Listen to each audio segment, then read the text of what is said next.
स्वामी समर्थ. मी शीतल तुम्हा सगळ्यांचं स्वागत करते माझ्या यूट्यूब चॅनल शीतल्स कॉर्नरमध्ये. आज होता गणेश चतुर्थीचा दिवस, त्यामुळे सगळ्यात अगोदर मोदकांची तयारी करून घेतली. 2 नारळ फोडून घेतले, ते खवले व त्याचं सारण बनवून घेतलं. त्यानंतर उकडीचे आणि कणकेचे असे दोन्हीही प्रकारचे मोदक केले होते मी, कारण अर्चितला उकडीचे मोदक आवडत नाही, त्यामुळे त्याच्यासाठी कणकेचे आणि आमच्या सगळ्यांसाठी उकडीचे, म्हणून मग दोन्ही प्रकारचे मोदक करून घेतले. उरलेलाही सगळा स्वयंपाक तयार करून घेतला आणि बाप्पांच्या प्राणप्रतिष्ठेची तयारी केली.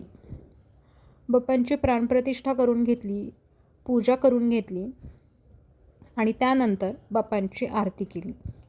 मी शक्यतो आरतीच्या अगोदरच मोदक वगैरे करून ठेवते, जेणेकरून आरती झाल्यावर बाप्पांना लगेच प्रसाद नैवेद्य दाखवला जातो आणि नैवेद्यासाठी बाप्पांना तिष्ठत राहावं लागत नाही. मग आरती झाल्यावर बाप्पांच्या आवडीच्या मोदकांचा नैवेद्य दाखवून घेतला आणि दुपारची छान जेवणं केली. संध्याकाळच्या आरतीसाठी मी तळणीचे मोदक बनवले होते.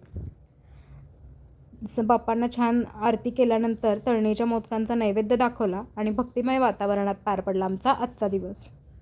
तुम्हाला जर माझे व्हिडिओ आवडत असतील तर लाईक, शेअर आणि सबस्क्राईब करायला अजिबात विसरू नका. मोठे व्लॉग चॅनलवर अवेलेबल आहेत. Thanks for watching.